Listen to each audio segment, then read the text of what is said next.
सर्व पत्रकारांना आमंत्रित केलेलं आहे आणि ही प्रेस कॉन्फरन्स या ठिकाणी घेत आहोत।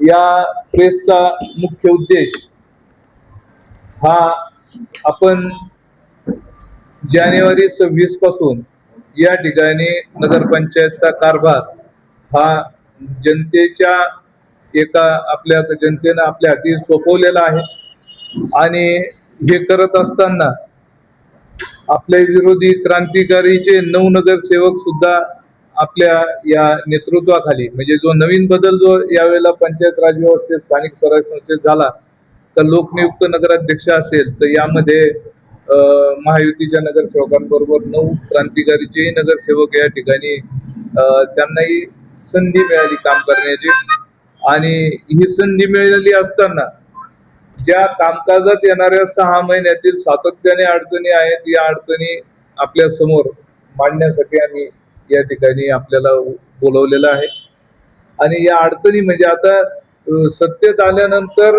अडचणी मांडणे आणि विषयाला बगल देणे हा आमचा उद्देश नक्कीच नाहीये। आपण याच्यातून अडचणीवर मात करून पुढे जाऊ, परंतु एखादी भूमिका वादग्रस्त असेल, एखादी भूमिका अडचणीची असेल तर ती समाजासमोर आली पाहिजे आणि ती तितक्याच तटस्थपणे आली पाहिजे ही आमची मागची भूमिका आहे। तर क्रांतिकारीच्या नगरसेवकांची अवस्था म्हणजे सब घोडे 12% अशा पद्धतीची आहे आणि या 12%च्या बाहेर हे नगरसेवक येतच नाहीयेत हा या निमित्तानं मला आपल्याला आवर्जून सांगण्याचा हा विषय आहे। आणि या नगरसेवकांमध्ये मागे काम केलेले काही नगरसेवक आहेत, परंतु त्यांच्या अनुभवाचा आम्हाला फारसा उपयोग होताना या ठिकाणी दिसत नाही। आता या पक्षाकडे स्वतःकडे बहुमत होतं तरी सुद्धा यांच्या नेतृत्वाचा यांच्यावर फारसा विश्वास असलेला आम्हाला जाणवला नाही। त्यामुळे यांचं जे उपनगराध्यक्ष पद आहे ते बाहेरून आयात केलेल्या एका नगरसेविकेला त्यांनी दिलं। अर्थात तो विषय त्यांचा अंतर्गत बाब आहे, आपल्याला त्याबाबत फारसं या ठिकाणी वापव करायचा नाही। परंतु नगरपंचायतचं काम या शहरामध्ये करत असताना ज्या अतिशय मूलभूत सोयीसुविधा लोकांना पाहिजे, पाण्याची पाहिजे, गटारीचा सांडपाण्याचा निचरा गटारीच्या माध्यमातून त्या ठिकाणी झाला पाहिजे आणि कचऱ्याची व्यवस्था ही व्यवस्थितपणे रोज कचऱ्याचं त्या ठिकाणी संकलन झालं पाहिजे। या माफक अपेक्षा या नागरिकांच्या असताना याच्यापासनं नागरिक वंचित राहत आहेत। आम्ही प्रशासक काळापासून आणि त्याच्या आधीच्या काळापासूनही नगरपंचायतच्या कामकाजावर लक्ष ठेवून होतो, यातल्या त्रुटी आम्ही बघितलेल्या होत्या आणि त्याप्रमाणे आपण ज्या वेळेला या ठिकाणी कारभार हाती घेतला त्यावेळेला लगेचच म्हणजे निकाल लागल्यानंतर 3च दिवसांनी पाण्याच्या आढावाची बैठक आपण या ठिकाणी घेतली। जनरल मीटिंग मध्ये म्हणजे उपनगराध्यक्ष पदाची निवडणूक ही जनरल मीटिंग मध्ये झाली पहिल्या आणि त्यानंतरच्या दुसऱ्या मीटिंग मध्ये आपण अजेंड्यावर पाण्याचे विषय घेऊन तो विषय सोडवण्याचा आपण त्या ठिकाणी प्रयत्न केला आणि हे सगळं करत असताना आपल्याला या ठिकाणी पाहायला मिळेल तर आता कालची जी 7 तारखेची जी अजेंडा आणि त्यावर जी मीटिंग झाली त्यामध्ये या विरोधी नगरसेवकांनी अतिशय नकारात्मक अशा भूमिकेतनं त्या दिवशीची मीटिंग पार पाडली आणि ती बघून आम्हाला देखील फार दुःख झालं, कारण त्यांची मानसिकता जी होती ती मानसिकता ही कुठल्याही पद्धतीनं येन प्रकारे काम होऊच नाही, वित्तीय विषय जे सभेच्या पटलावर आलेले आहेत ते मंजूरच होऊ नये अशा पद्धतीची होती आणि याला आमचा निश्चितच आक्षेप होता।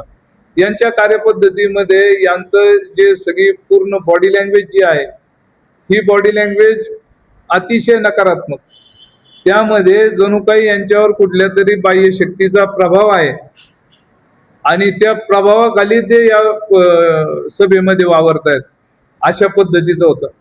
प्रत्येक विषय सूचीतल्या प्रत्येक मुद्द्यावर आम्ही अतिशय काळजीपूर्वक आणि पोटतिडकीनं त्यांना हा विषय समजून सांगत होतो की हा विषय पटलावर का आलाय, यात नागरिकांच्या काय गोष्टी महत्वाच्या आहेत आणि आपल्याला मंजूर का करायचं। परंतु त्यांचा अजेंडा अतिशय स्क्रिप्टेड होता, एका कागदावर मुद्दे लिहून आलेले होते आणि अक्षरशः परिस्थिती अशी होती का एक दोन मुद्दे झाल्यानंतर त्यांनी सरसकट वित्तीय मुद्दा आहे का कॅन्सल करा, वित्तीय मुद्दा आहे का नामंजूर करा, नाही नामंजूर करत बहुमत घ्या, मतदान घ्या आणि आमचं बहुमत आहे तुम्ही तो विषय नामंजूर करा. अशा पद्धतीनं आपल्याकडं असलेल्या उपलब्ध निधीच्या माध्यमातून जो विकास आपल्याला नेवाशामध्ये करायचा होता त्या प्रत्येक मुद्द्याला त्या ठिकाणी हाणून पाडलं आणि म्हणून आम्ही या ठिकाणी आपल्या सगळ्यांना या सगळ्या गोष्टी सांगण्यासाठी आपल्याला बोलवलेलं. यामध्ये त्यांचं तांत्रिक मुद्दा जो होता की अजेंड्याच्या सोबत टिप्पणी हवी होती. आणि मी आपल्याला या ठिकाणी अतिशय नम्रपणे सांगतो, अतिशय जबाबदारीपूर्वक सांगतो की टिप्पणी मागणं अजिबात गैर नाही, परंतु जसं आपल्याला माहितीच आहे तर आपली पाणी योजना मंजूर झाली आहे. ती पाणी योजना येत्या 1-2 दिवसात कार्यान्वित सुद्धा होईल. शासनाच्या धोरणानुसार नगरपंचायतमध्ये काम करताना पाणी योजना 70% पूर्ण झाल्याशिवाय आपल्याला अंडरग्राउंड ड्रेनेज म्हणजे युजीडीचा प्रोजेक्ट सुरू करता येत नाही. अंडरग्राउंड प्रोजेक्ट हा सुरू केल्यानंतर तो 70% गेल्याशिवाय आपल्याला एसटीपी प्लांट चालू करता येत नाही, म्हणजे सांडपाण्याचं शुद्धीकरण हा प्रोजेक्ट चालू करता येत नाही. आणि तो प्रोजेक्ट आपला पूर्ण झाला, जमिनीखालची आपली कामं सगळी पूर्ण झाल्याशिवाय आपल्याला रस्ता करता येत नाही. आणि पाणी योजनेपासून तर रस्त्यापर्यंतची सगळी कामं ही आपल्याला टाउन प्लॅनिंगचा जो आपला टीपीचा सँक्शन प्लॅन आहे त्याच्यानुसार करावी लागते. आता या सगळ्या गोष्टी आपल्या जात्यात आहेत आणि त्यामुळं या गोष्टी कार्यान्वित एकामागे एक होत राहतील म्हणून आपण या ठिकाणी थांबलेलो आहोत. या गोष्टी होण्याला आज सुरुवात झाली. जसं मी आपल्याला सांगितलं 2 दिवसात पाणी योजनेचा आपल्याला टोकन पडताना सुरुवात होते, तर आणि ही कन्फर्म सुरुवात होते. तर या योजनेमध्ये सुरुवात जरी 2 दिवसानंतर झाली तरी ती पूर्णत्वास येण्यासाठी आपल्याला 2 वर्ष कमीत कमी लागणार. अगदी आपल्या ह्युमन एरर, मेकॅनिकल एरर सगळ्या जरी गृहीत धरल्या तर व्यावहारिक पातळीवर आपल्याला 18 महिन्याची मुदत आणि जास्तीत जास्त कालावधी 2 वर्ष लागणार आहे. आणि मग या 2 वर्षाच्या कालावधीमध्ये आपल्याला प्लॅन केलेल्या कोणत्याही गोष्टी आपल्या अजेंड्यावर घेता येणार नाही. विरोधकांची मागणी खूप मोठी लिस्ट माझ्याकडे आलेली होती, पण ज्या प्लॅन गोष्टी आहेत त्या आता आपल्याकडे होऊ घातल्यात, मग आपण यात कसं घेणार म्हणून आपण त्या टाळलेल्या होत्या. मग या दरम्यान ज्या ठिकाणी अत्यावश्यक बाब म्हणून नळाला पाणी येत नसेल त्या ठिकाणी वितरिका बदलणे किंवा त्या ठिकाणी नवीन वितरिका टाकणे हा वर्षानुवर्षाचा काही लोकांचा प्रश्न आतापर्यंत गंभीर आहे. तर त्याविषयी आपल्याला काम करायचं. ज्या ठिकाणी आपण काही वार्डांमध्ये मी गेलो तर ब्लॉकेजेस अंडरग्राउंड ड्रेनेज मध्ये आहेत, ते ब्लॉकेजेस काढण्यासाठी किंवा त्या ठिकाणी दुरुस्त्या करण्यासाठी आपल्याला काम करावं लागणार होतं. तर त्या ठिकाणचे विषय आपल्याला घ्यावे लागत होते. काही ठिकाणी रस्त्याची इतकी दुरावस्था आहे, आताच सुधीर भाऊ आले त्यांच्या नवीन घराकडे जाताना तर तळतळून बोलले. का बोलले तर अतिशय मधल्या पावसात त्यांना जायला सुद्धा त्या रस्त्याला जागा नव्हती. मग असे काही खासबाब म्हणून काही रस्ते आपल्याला करणं अपेक्षित होतं आणि ते रस्ते प्लॅनवरचे करणं आपल्याला अपेक्षित नव्हतं. तर ते पब्लिकची जी डिमांड येईल त्या डिमांड प्रमाणे आपण करण्याचा त्या ठिकाणी आपला उद्देश होता. आणि पब्लिकची डिमांड ज्या पद्धतीने येईल त्या पद्धतीनं त्याचं इस्टिमेट बनवणं, त्या पद्धतीने त्या टेक्निकल सँक्शन घेणं, अशा पद्धतीनं अत्यावश्यक आणि त्याच तत्कालीन स्वरूपाचं काम आपल्याला या अजेंड्यामध्ये अपेक्षित होतं. म्हणून ते विषय त्या पद्धतीनं त्या अजेंड्यामध्ये टाकलेले होते. परंतु विरोधकांचं आमच्या विषयीची असूया भयगंड एवढा मोठ्या प्रमाणात आहे का जे विषय त्यांनी आधी मीटिंगच्या आधी चर्चा करून आमच्याकडे दिले होते. मग पाण्याच्या टाकीचा विषय होता, त्यानंतर कोंडवाड्याचा विषय, मोकाट जनावरांचा डुकराचा विषय होता, त्यासाठी कोंडवाड्याचा विषय होता आणि धार्मिक स्थळाच्या ठिकाणी स्थापत्य दुरुस्तीचा विषय होता. असे जे विषय खास करून विरोधकांनी आमच्याकडे दिले होते की अजेंड्यावर घ्या आणि याच्यावर काम करा, तर त्या विषयाला सुद्धा त्यांनी नामंजुरी दिली. अगदी सरसकट नामंजुरी. विषय कळत असून सुद्धा त्याला नामंजूर करणं, केवळ तो वित्तीय विषय आहे म्हणून नामंजूर करणं, अशा पद्धतीचं हेतू पुरस्सर गावाची ससेहोलपट करण्याचं काम या ठिकाणी विरोधकांकडनं झालंय आणि ते आपल्या समोर या ठिकाणी ठेवण्यासाठी मी आपल्याला बोलवलं. आपल्याला एक साधं उदाहरण त्या ठिकाणी सांगतो. आपली मीटिंग 3 तारखेला होणार होती. आता अशोक काकांनी त्या पालखी मार्गाच्या आपल्या म्हणजे जी दिंडी गेली, पालखी गेली, त्या पालखी सोहळ्याचे विस्कळीतपणावर बोट ठेवलं. आपण 3 तारखेला या ठिकाणी मीटिंग ठेवलेली होती. 3 तारखेच्या आपल्या अजेंड्यामध्ये विषय होता. तो विषय होता का पालखी मार्गाच्या संबंधानं, पालखी सोहळ्याच्या संबंधानं शासकीय निधी हा नगरपंचायतकडे वळवण्याबाबत विचार विनिमय करणे. आम्हाला अपेक्षित असं होतं का आपला दिंडीचा मुक्काम हा आपल्या शहर हद्दीत जर असेल तर त्या ठिकाणी शासकीय दर्जा मिळाल्यामुळं ज्या काही गोष्टी शासनाकडनं मिळणार आहेत, साधारणपणे प्रत्येक मुक्कामाला 1,00,000 रुपये मिळाले होते. त्यात वॉटरप्रूफ टेंट टाकणं, पाण्याची व्यवस्था करणं आणि सॅनिटरी सिस्टीम बसवणं हे अपेक्षित होतं. आणि त्यासाठी 1,00,000 रुपये त्यांनी प्रत्येक ग्रामपंचायतला मुक्कामाच्या ठिकाणी दिले होते. तांत्रिक अडचण शासनाची अशी होती की नेवासा नगरपंचायत असल्यामुळं, शहर हद्दीत असल्यामुळं त्यांना झेडपीला ते पैसे आपल्याकडे वर्ग करता येत नव्हते आणि म्हणून आपला ठराव त्या ठिकाणी अपेक्षित होता. तर त्या दिवशी त्या कोणत्याही अजेंड्याच्या विषयाचा विचार न करता माननीय गटनेते, विरोधी पक्षाचे गटनेते जे आहे त्यांनी आल्या सांगितलं टिप्पण्या असतील, मुख्याधिकारी हजर असतील तरच आपण मीटिंग घेऊ, मुख्याधिकारी हजर नसतील तर मीटिंग घ्यायची नाही. मी म्हटलं महत्वाचे विषय यात काही आहेत ते विषय मिटवून घ्या, त्या विषयावर चर्चा करा, त्या विषयावर निर्णय घ्या आणि मग बाकीचे विषय जे असतील ते पुढच्या मीटिंगला आपण ठेवू. त्यांनी या कोणत्याही विषयात ऐकलं नाही. अतिशय आडेलकट्टू भूमिकेने त्यांनी हा विषय हाताळला आणि पर्यायानं काय झालं तर आपण सगळ्यांनी पाहिलं, वारकऱ्यांची ससेहोलपट झाली. मार्केट कमिटीचा एवढा छान स्पॉट आपल्याला सोडून द्यावा लागला. पुढे विकास फर्निचरच्या बाजूच्या प्रांगणामध्ये आपली दिंडीची व्यवस्था करण्याचा निर्णय झाला. तिथेही पावसामुळे शक्य झालं नाही आणि शेवटी ज्ञानेश्वर महाविद्यालयात ती दिंडी घेऊन जावी लागली आणि त्या ठिकाणी त्याची व्यवस्था आपल्याला ऐन वेळेला करावी लागली. येणाऱ्या 15,000 वारकऱ्यांसमोर नेवासा शहराची एक प्रकारे नाचक्की झाली आणि हा विषय आम्ही 7 तारखेच्या मीटिंगला इथं सांगितला तर गटनेते म्हणतात पुढच्या वर्षीची सोय म्हणून आता एक ठराव करा. म्हणजे अशा पद्धतीचं उत्तर या अशा संवेदनशील विषयाला अजिबातही आमच्या दृष्टीने अपेक्षित नाही. म्हणून अशा पद्धतीचं काम की ज्या जनहिताच्या गोष्टी आहेत त्या गोष्टी न करता फक्त असूया आणि श्रेय दुसऱ्याला मिळेल या भीतीतून अशा पद्धतीनं विषय नामंजूर केले आणि म्हणून यातून आम्हाला एक स्पष्टता आली का क्रांतिकारीच्या लोकांना फक्त महायुतीच्या नगराध्यक्षांना, नगरसेवकांना श्रेय जाऊ द्यायचं नाही म्हणून त्यांनी हे सगळे कामं रोखण्याचा विषय केलाय.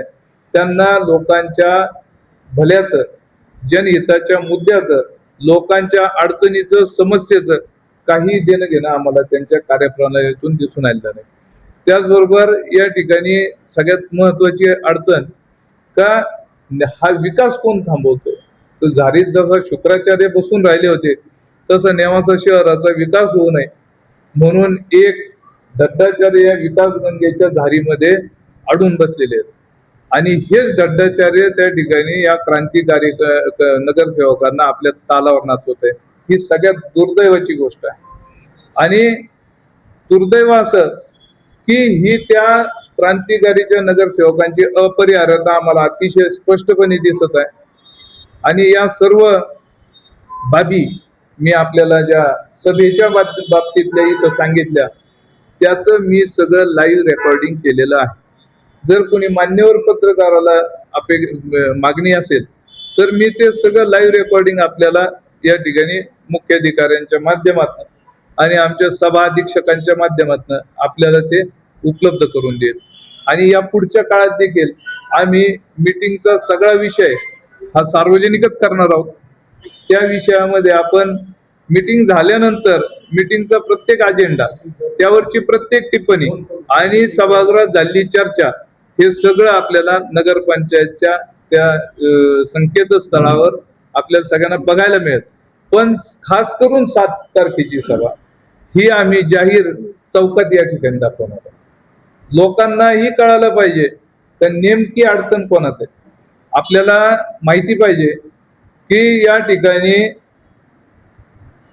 जे कुठेही नगरसेवक नाहीत, कोणत्याही पदावर नाहीत, अशा माणसानं मीटिंगचा अजेंडा घ्यायचा आणि मीटिंगच्या आधी काहीतरी मोठ्या राणा भीमादेवीच्या आविर्भावामध्ये त्याचं चिरफाड करायची आणि ते सांगायचं, हे मात्र कोणतेही कायद्याला धरून नाही, हे असंविधानिक आहे. आणि म्हणून आम्ही पुन्हा एकदा या विषयावर हक्कभंग आणणार आहोत आणि त्याचबरोबर याची अपात्रतेची कारवाई माननीय जिल्हाधिकाऱ्यांकडे करणार आहोत. हे महाशय प्रत्येक ठिकाणी आडवे येतात. कचऱ्याचं टेंडर वर्क ऑर्डर मला विचारल्याशिवाय देऊ नका, मुरुम मला विचारल्याशिवाय टाकू नका, मला विचारल्याशिवाय हे करू नका, मला विचारल्याशिवाय ते करू नका, अशा पद्धतीने प्रशासकीय अधिकाऱ्यांना अडचणीत आणतो. आम्ही मुख्याधिकाऱ्यांबरोबर वाद झाला, आम्ही त्याच्यातून बाजूला थांबलो, कारण तो तुमचा व्यक्तिगत प्रश्न आहे. आम्ही त्यावर आजपर्यंत एक चकार शब्द बोललो नाही, आम्ही त्यावर भूमिका घेतली नाही. फक्त आमच्या समोर जी घटना घडली ती जशीच्या तशी पोलीस प्रशासनाला आणि बाकीच्या ज्या लोकांनी आम्हाला ती मागितली कायदेशीररित्या जी गरजेची होती तेवढी आम्ही देण्याचा त्या ठिकाणी आमचा सोपस्कार पार पाडला. परंतु यांचा दांडगाई ही प्रत्येक अधिकाऱ्याच्या समोर आहे. प्रत्येक अधिकारी वैतागलेला आहे. आपल्याकडे मध्ये तात्पुरत्या स्वरूपाचा प्रभारी कार्यभार घेतलेल्या अधिकाऱ्यांनी चार्ज सोडून दिले यांच्या दहशतीमुळे. या ठिकाणी असलेल्या केडरच्या जवळजवळ 90% अधिकाऱ्यांनी विनंती बदल्यांसाठी अर्ज टाकले. मग दोषी असल, समजा दोष असल तर एका माणसात असला पाहिजे, सगळ्याच अधिकाऱ्यांमध्ये दोष कसा सापडेल? म्हणून यांनी आता आत्मपरीक्षण करावं, नेवाशाच्या विकासाच्या आड यांनी येऊ नये, अशा पद्धतीने काम केलं पाहिजे. आणि या विरोधी नगरसेवकांना मी आपल्या समोर अतिशय नम्रपणे एक उदाहरण म्हणून, कारण आम्ही सत्तेवर आल्यानंतर ज्या आधीच्या गोष्टी आहेत त्यामध्ये आता लवकरच मी आपल्याला सांगितलं पाणी योजना आपली लवकरच मंजूर होते. त्याच्या बरोबरीनं आपला सगळ्यात जिव्हाळ्याचा विषय म्हणजे व्यापारी संकुलाचा विषय पण तातडीनं येत्या आठवडाभरात आपले कार्यधुरंदर आमदार विठ्ठलरावजी लंगे पाटील हे मार्गी लावतात. या दोन गोष्टी आपल्या दृष्टीपथात आलेल्या आहेत. त्याचबरोबर आम्ही आल्यानंतर केलेली कामं ही आपल्या समोर आहेत.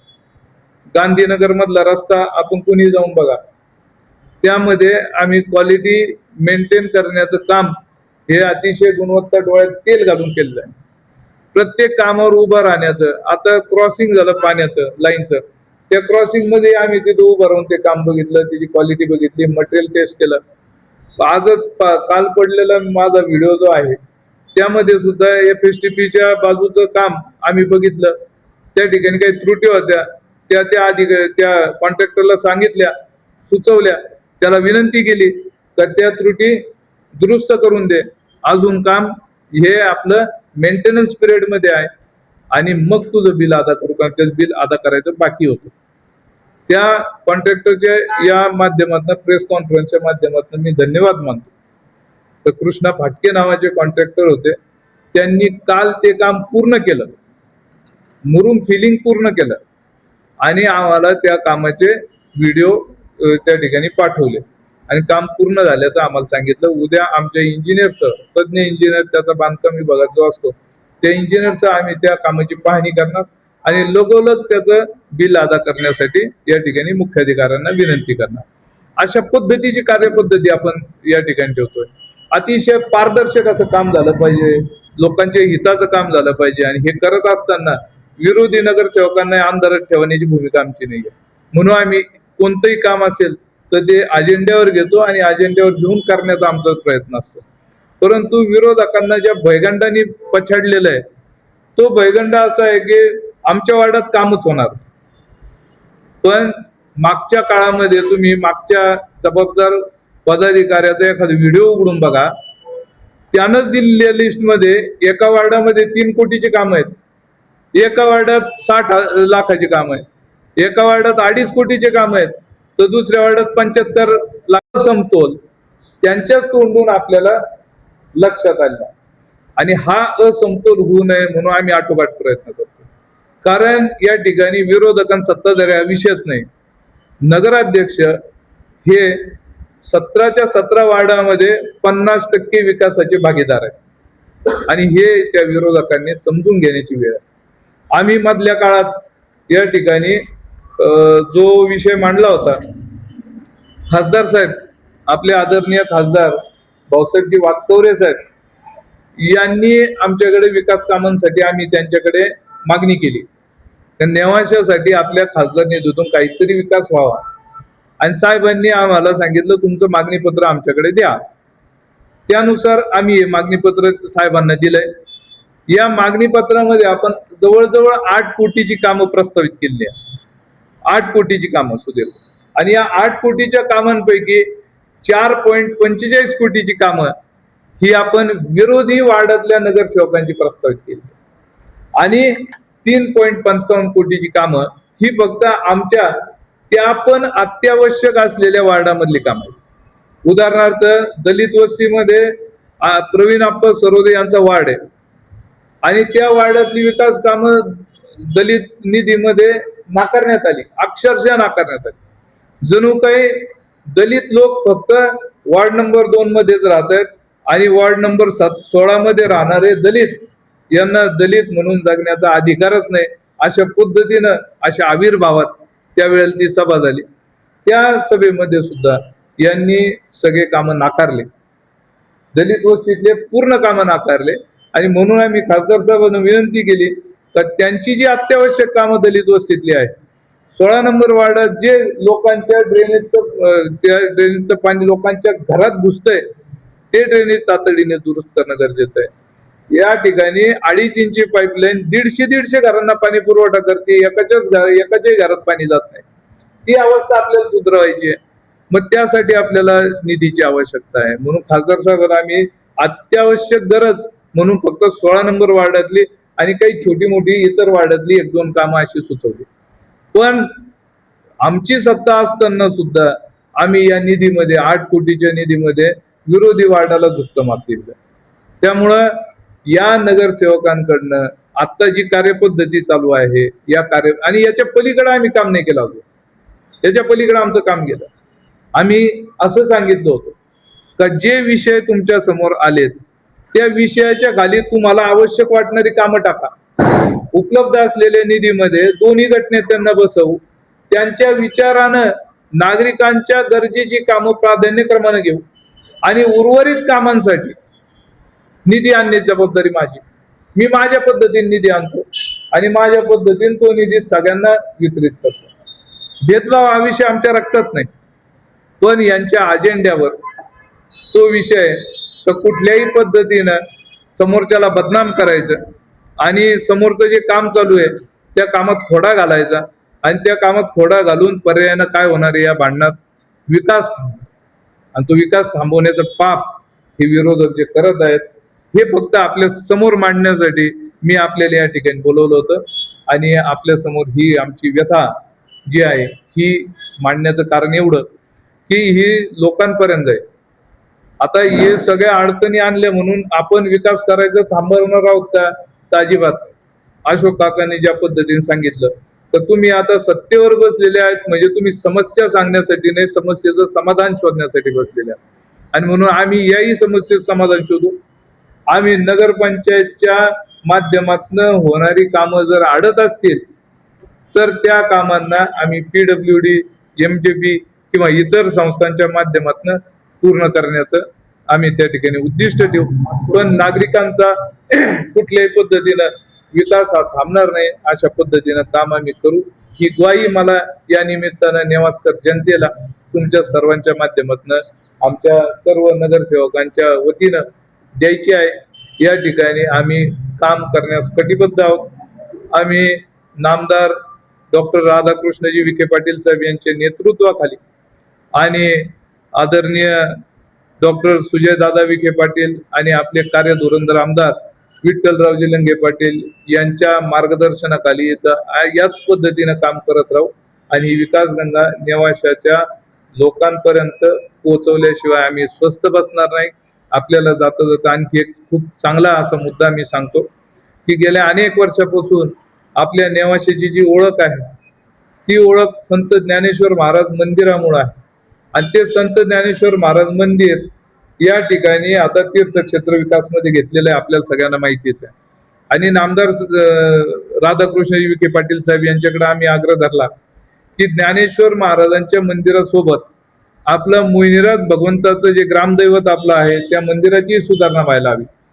त्यानंतर आपल्या पंचकृषीची सुधारणा व्हायला हवी. त्या पद्धतीनं काम चालू असताना परत आपल्याकडे एक छोटीशी अडचण आली. कारण मोहिनीराज महाराजांचं जे मंदिर आपलं ग्रामदैवत आहे हे मंदिराला कुठलाही शासकीय दर्जा प्राप्त नव्हता आणि म्हणून आम्ही या कामाच्या उद्देशानं आपलं पुरातन एक मंदिर शिवकालीन आपलं राम मंदिर आणि ग्रामदैवत भगवान मोहिनीराजाचं मंदिर हे दोन्ही क वर्ग करण्यासाठी आम्ही या ठिकाणी आपल्या सभेचा ठराव या ठिकाणी करून घेतलेला आहे. आणि त्यामुळं तीर्थक्षेत्र विकासाबरोबरच त्या मंदिरांच्याही विकासाला गती मिळेल अशी आपली एक योजना त्या ठिकाणी तयार करून ठेवली. अशा पद्धतीने आमचं काम जे आहे ते भविष्यवेधी काम असणार आहे आणि या कामातून नागरिकांचा राहणीमान उंचवण्याचा आमचा त्या ठिकाणी प्रयत्न असेल. शिक्षण संकुलासारखा विषय आहे तर ज्या विषयामध्ये शिक्षणाचा स्तर उंचवण्यासाठी आम्ही सातत्याने काम करतो आहोत त्याचंही आम्ही या ठरावामध्ये मंजुरी घेतलेली आहे. तर अशा पद्धतीनं हे सगळं काम आपलं निरंतरपणे चालू राहील. विकास हा काही एका दिवसात होणारी प्रक्रिया नाही, ही निरंतर प्रक्रिया आहे आणि ही निरंतर प्रक्रिया आपण कायमस्वरूपी या ठिकाणी चालू ठेवण्यास कटिबद्ध आहोत एवढं आपल्याला सांगतो. आपले काही या संबंधाने प्रश्न असतील तर त्याचं स्वागत आहे. मीटिंग आहे त्या मीटिंगमध्ये तुम्ही व्हिडिओ आम्ही म्हणून ते काम आम्ही करणार आहे. मग तुम्ही मीटिंगमध्ये काम आणलं की सकाळ वाढायला खूप मोठं काम करणार आहे. तेच मी सांगितलं का आपल्याला आता अडचण कोणती आहे तर आपली नळ योजना मंजूर आहे. नळ योजनेनंतर UGD आपली मंजूर आहे, DP प्लॅन मंजूर आहे. DP प्लॅन वर एक सही बाकी आहे फक्त आणि त्याच्यानंतर ST पिन हे सगळं झाल्याशिवाय रस्ता होणार नाही. म्हणून आपल्याला प्लॅन गोष्टी आता याच्यात करता येत नाही.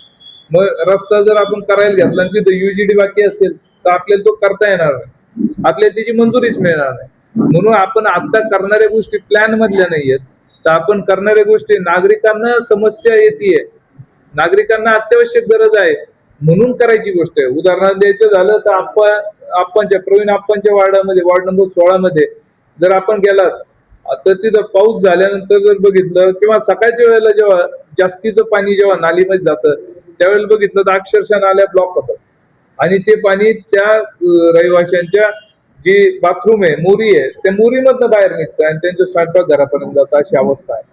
मग ह्या ज्या अत्यावश्यक गोष्टी आहेत एवढ्या गोष्टी दुरुस्त करणं आपल्याला गरजेचं आहे. आपल्या शेवटचा वार्ड जो आहे कृष्णा परदेशीच्या वार्डातले जे आदिवासी बांधव ज्या ठिकाणी राहतात त्या ठिकाणी नाली नाहीये, ती ब्लॉक झाली आणि म्हणून तिथं चर खोदला गेलाय.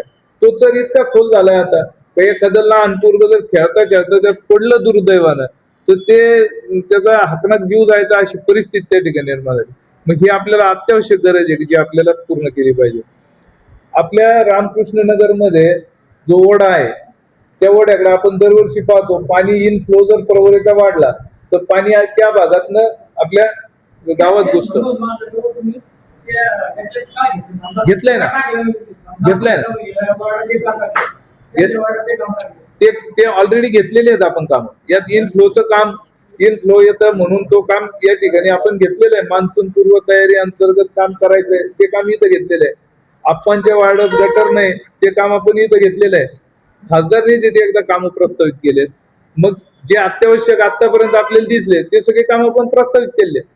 मग आता पुढे GB मध्ये विषय घेऊन प्रस्तावित करण्याचे जे काम आहेत ते काम ऑन पब्लिक डिमांड भले ते कोणत्या वार्डात असो ते आपल्याला करायचे. आणि मग त्या ठिकाणी आज जर आपल्याला काम माहित नाही ते काम पब्लिक डिमांडने आपण घेणार आहोत म्हणजे बाय पब्लिक सिलेक्शन आपण घेणार आहोत.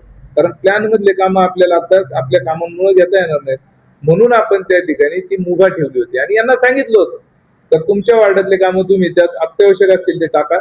दोन्ही गटनेते बसतील, उपलब्ध असलेले निधीत ते बसवतील. दोन गटनेते बसल्यावर काय संशय राजकारण आहे.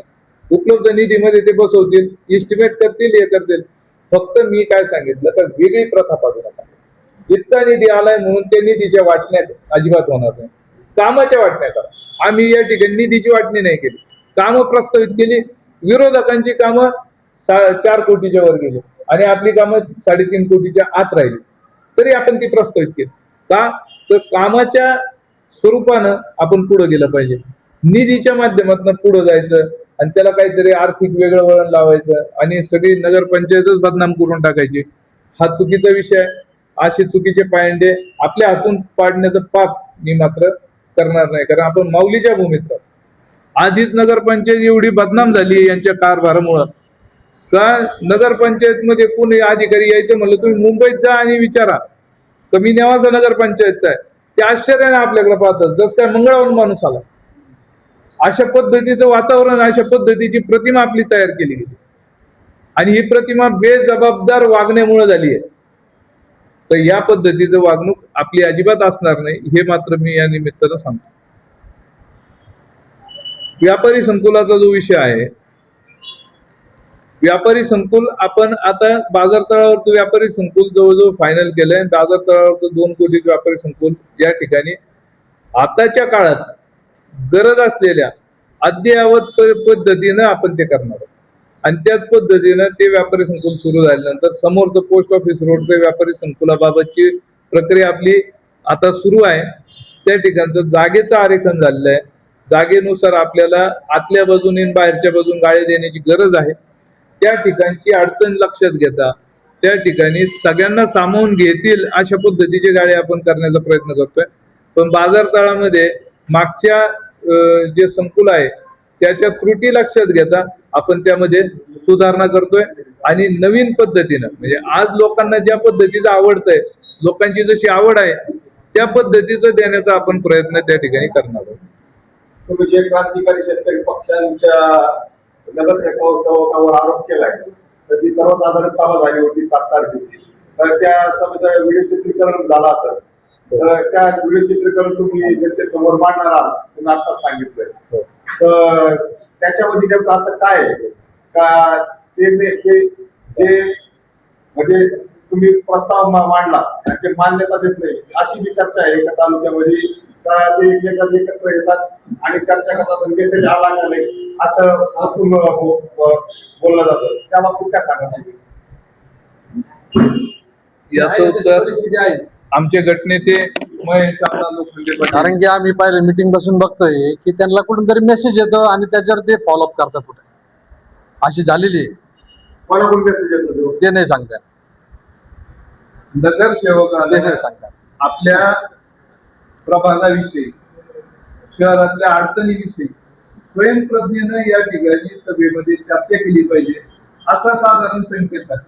आणि एक साधनबाधक चर्चा करून त्याच्यावर कुठला तरी एक निर्णय घेणं अपेक्षित आहे. आणि अतिशय अटीतटीचा विषय आला, ज्या ठिकाणी निर्णयच होऊ शकत नाही अशी परिस्थिती निर्माण झाली, तर अपवादात्मक परिस्थितीमध्ये त्या ठिकाणी मतदान करा आणि बहुमताने निर्णय करा, अशा पद्धतीचा आपला लोकशाहीचा साधारण संकेत आहे. त्याच्यानं गावाची जी सौहार्दता आहे, जो हेल्दी जी आपली चर्चा आहे, ज्याला आपण समदाय संभाषा म्हणतो, ती समदाय संभाषा जपली जाते, संस्कृती जोपासली जाते. परंतु या ठिकाणी यांच्याकडून ते अजिबातही होत नाही. हे जणू काही ठरवून आले, पूर्वग्रह दूषित मतं घेऊन आलेले सभागृहात घेऊन बसतात. कुठंतरी प्लीडिंग केलेलं असतं, कोणतरी सांगितलेलं असतं, त्या पद्धतीने येतात, अगदी आरामात बसतात आणि मुद्दा सांगितला एकमेकात स्मित असते, कुशीतपणे करणार आणि सांगणार नामंजूर करा, नाही तर मतदान घ्या, नामंजूर असेल करा. असा जो आविर्भाव आहे हा नेवाशाच्या विकासाला घातक आहे. आणि हाच आविर्भाव तो त्यात आहे का नाही हे जर आपल्याला बघायचं असेल तर आम्ही लाईव्ह चित्रीकरण केलेलं आहे, आम्ही ते तुम्हाला देतो. आणि हे सगळं बघून मला स्वतःला दुःख झालं. तर ज्या अपेक्षेनं आपण या ठिकाणी येतो, ज्या अपेक्षेनं आपण सर्वांनी मिळून त्या ठिकाणी लोकांचा, नागरिकांचा मूलभूत प्रश्न सोडवले पाहिजे असं म्हणतो, ते काही इथं होताना दिसत नाही. कुणाचा तरी इगो राखण्यासाठी इथं येऊन नगरसेवकांनी काम करायचं, हे मात्र अतिशय चुकीचं काम चालतं आणि दुर्दैवानं हे काम क्रांतिकारीच्या नगरसेवकांकडून होतं. मी अनेकदा बघितलं तर त्यांच्यात एखाद्या विषयावर काही नगरसेविकांचं मत असेल सकारात्मक, तरी हे डोळ्याने इशारा करून त्या ठिकाणी त्यांचं मत बदलण्याचा या ठिकाणी सभागृहात प्रयत्न करतात, जो अतिशय चुकीचा आहे, लोकशाहीला मारक आहे.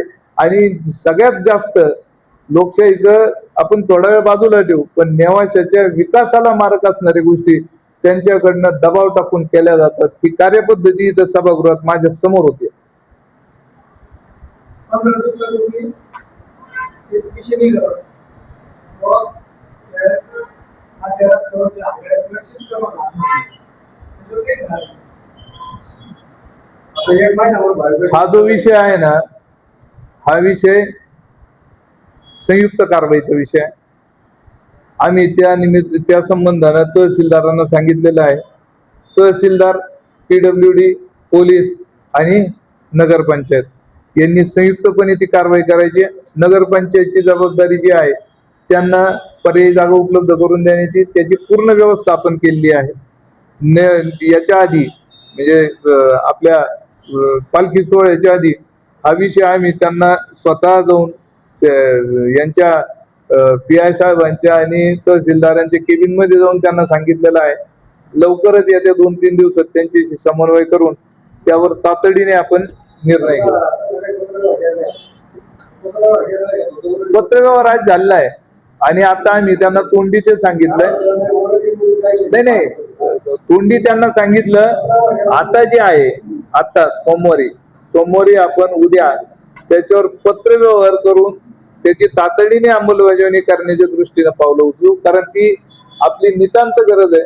नेवाशाचं जे मार्केट आहे त्याची गळचिपी होणारी ही गोष्ट आहे. आणि आपला सुद्धा तो प्राधान्यक्रमाचा 1 नंबरचा अजेंडा आहे का मधली जी हातगाड्यांची रांग आहे ती शिफ्ट झाली पाहिजे आणि ती आपण शिफ्ट करणारच.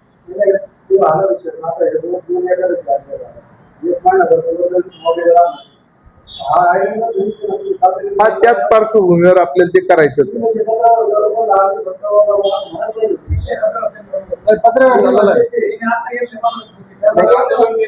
तो आधीचा पत्रव्यवहार झालेला आहे. आता नवीन नोटीस द्यायची त्यांना नवीन नोटीस द्यायची गरज नाही. फक्त आपल्याला या सगळ्या डिपार्टमेंटचा समन्वय करून काम सुरू करणं एवढंच काम. येत्या 4-5 दिवसात आपल्याला ते अपेक्षित आहे करणं. आम्ही सोमवारीच कामाला लागणार जर त्या अधिकाऱ्यांनी सकारात्मक. ते मी सोमवारच्या पत्रानंतर सांगतो तुम्हाला. सोमवारी दिल्या पत्रानंतर उद्या त्यांच्याशी जो आम्ही त्या SOP जो ठरवू त्यासाठी स्पष्ट करू. ती करूच आपण, ती करूच.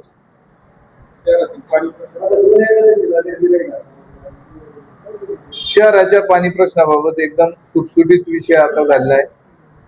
आपल्याकडनं काही कामं चालू आहेत, काही कामं आपली पूर्ण झालेत. जसं क्रॉसिंगचं काम केल्यामुळं आपली BSNL ची टाकी जी 6,40,000 लिटरची आहे तिला भरायला 11 तासापर्यंत वेळ लागत होता, ती आता 5 तासात भरते. आणि शहरामध्ये जे 8-10 दिवस पाणी येत नव्हतं ते पाणी आता 5व्या दिवशी यायला लागलं. ही एक चांगली समाधानकारक बाब आहे. त्यानंतर कालच एक सर्वेक्षण केलंय, 15 दिवसापूर्वी एक सर्वेक्षण केलंय. आपल्या विहिरीवरचं जे पाणी आहे त्या पाण्याला sand and charcoal filter with auto flush टाकण्याची आपण तरतूद मागे अजेंड्यामध्ये केली होती. त्याप्रमाणे कार्यवाही आपण सुरू केली आहे. अडचण एवढीच आहे तर त्या आपल्या 2 पाईपलाईन तिथून जातात 4-4 इंची आणि पुढे गेल्यानंतर त्याचं 10% लॉस आहे. तर म्हणून आम्ही त्यांना काय सांगितलं का आम्हाला असं डिझाईन करून द्या फिल्टरचं तर दोन्ही पाईपलाईनचं पाणी त्यात गेलं पाहिजे आणि त्यातलं एक पाणी आपल्या टाकीवर चढलं पाहिजे. तर त्याच्या ट्रायल्स ते त्यांच्या पद्धतीने घेतील आणि आपल्याला ते एकतर सेपरेट 2 फिल्टर किंवा एकत्रित 1 फिल्टर असं आपल्याला देतील. कारण फिल्टर लावणं त्या पाण्यावर हे अतिशय गरजेचं आहे. आतापर्यंत ते विदाऊट फिल्टर पाणी नेवासाला आपण पाजत होतो वर्षानुवर्ष. विदाऊट फिल्टर कुठल्याही प्रकारचं फिल्टर नव्हतं, फक्त TCL पावडर मोगम ते विहिरीत टाकायची आणि पाणी उचलायचे. आणि वाळूतून पाणी येतं हे म्हणणं शुद्ध फसवणूक आहे. कारण वाळूचं जरी फिल्टर असलं बादलचे तरी त्या फिल्टरला बॅकवॉश द्यावा लागतो. आणि त्यावेळेला ती वाळू शुद्ध होते आणि तिथून पाणी आपल्याला पुन्हा शुद्ध मिळतं. म्हणून आपण आपल्या फिल्टरवर 2 वेळा 3 वेळा बॅकवॉश द्यायलाच लावतो. त्यामुळे पाणी योजनेचा विषय आपल्याकडं स्टोरेज हा आपदाच्या पाणी योजनेच्या दृष्टीनं म्हणजे 70 LPCD जे पाण्याची आपली कॅपॅसिटी आहे त्याच्या दृष्टीनं पर्याप्त आहे. MBR ची टाकी, BSNL ची टाकी, कॉलेजच्या मागची टाकी यात भरते. थोडस जे कमी पडेल त्यासाठी आपण स्मशानभूमीतली टाकी कार्यान्वित करून घेतोय आणि ती कार्यान्वित झाल्यानंतर 7 नंबर आणि 2 नंबरचा बराच प्रश्न मार्गी लागेल. हा विषय देखील विरोधकांनी सुचवलेला होता. आम्ही तो योग्य होता म्हणून मान्य केला आणि त्यासाठी आता टेंडर प्रोसेस आमची झालेली आहे आणि ते जेव्हा टेंडर ओपन होतील त्याच्या प्रोसेस पूर्ण होतील त्यानंतर ते काम सुरू होईल. म्हणजे काही गोष्टी जर योग्य असतील विरोधकाचे जरी असतील तरी त्या सन्मानानं आम्ही स्वीकारल्या. विरोधकांना आदराचं स्थान देऊन आम्ही विकासात हातभार लावतायत म्हणून कौतुक देखील करतो. आत्ताच काही दिवसापूर्वी टीव्हीवर एक व्हिडिओ प्रदर्शित झाला होता त्यामध्ये शाळेपासला तिथून रस्ता खालून ठेवलाय आणि तो रस्ता जाणून खालून ठेवला. नागरिक म्हणतात काय ना नगराध्यक्षांना सांगितलं का त्या रस्त्याविषयी काम करण्यासाठी ते चिखल वगैरे दाखवले जात आहे आणि नगराध्यक्ष म्हणतो काय ना तुम्हीच तो रस्ता असं काही मी म्हणलो नाही कोणाला कोणी निधीतून करा. आता काय होतं खोलात गेलं ना तर काहीतरी उन्हं निघतं मागचं आणि मग हे लोक परत मानतात मागचं आम्ही काही केलंच नाही का आणि मग रुसून बसतात. आता तो रील आला 100% चुकीचा रील आला. ज्ञानोदय शाळेमध्ये इथं कैलास आपले शिंदे बसलेले आहेत त्यांचा मुलं ज्ञानोदय मध्ये जातात. मुलगाही जातो आणि मुलगी जाते. कन्या विद्यालय आणि ज्ञानोदय विद्यालय हे दोन्ही आपल्या नेवासराव रिझो रोड आहे त्या रोड लगत अगदी त्याचं गेट आहे आणि त्या गेटची पाहणी आम्ही करून आलो. व्यवस्थित लोक गाडी लावून अगदी गेट मध्ये आरामात जातात. पायाला चिखल सुद्धा लागत. जो रस्त्याचा प्रश्न आपण त्या ठिकाणी होता तो प्रश्न ज्ञानोदय हायस्कूलच्या लगतच्या रस्त्याचा आणि तो लगतचा रस्ता खांदल्यामुळे खराब झालेला नाहीये. उलट खांदल्यानंतरच्या जागेवरनं लोकांना पाय वाटण तर जात आलंय. पण आम्ही त्याचा तपास केला. 2020 मध्ये तो रस्ता केला गेला. तो डांबरी होता. तो डांबरी रस्ता सुंदरबाईच्या पलीकडचं जे गेट आहे ते गेट पर्यंत येऊन थांबलेला आहे आणि तिथून पुढे कॉन्क्रीटचा रस्ता आहे. तो त्या खंडाळे डॉक्टरांच्या त्या गाळ्यापर्यंत आणि तो जो रस्ता आहे ना त्यावर डांबर मला कुठंच सापडलं नाही. जे सापडलं ते कॉन्क्रीट सापडलं आणि जे खड्डा दिसला त्या खड्ड्यात मी जाऊन आलो स्वतः. तर त्या खड्ड्यात सुद्धा कॉन्क्रीट आहे. याचा अर्थ काय का ऑलरेडी कॉन्क्रीटचा रस्ता आज खड्ड्यानं भरलेला आणि त्याच्यावर डांबर असायला पाहिजे होतं 20 मध्ये. ते डांबर अजिबात तिथं नाहीये. दुरुस्तीचा विषय अत्यावश्यक होता म्हणून आपण केला. त्याच्यामुळं आपलं नेवासा शहराचा पाणी प्रश्न तो अंशतः का होईना सुटलेला आहे. त्या रस्त्यामुळे त्या दुरुस्तीमुळे तिथं अजिबातही चिखल झालेला नाही आणि आम्ही अशा पद्धतीचं बेजबाबदार वक्तव्य कोणालाही केलं नाही. ही कपोकल्पित अशी ती बातमी लावलेली आहे. त्यांना जर दाखवायचं असतं तर त्यांनी स्पष्टपणे ज्ञानोदयचं गेट दाखवायचं आणि स्पष्टपणे त्याच्या बाजूला असलेला रस्ता दाखवायचा. यातून विरोधकांना फक्त खोड्या करायच्यात आणि पर्यायाने नेवास्याचं नाव बदनाम करायचंय. आपण या खोड्या करतोय, दुसऱ्याला कमी लेखायचा प्रयत्न करतोय, या नादात आपण नेवास्याचं नाव बदनाम करतोय याची त्यांना जाण राहिलेली आहे.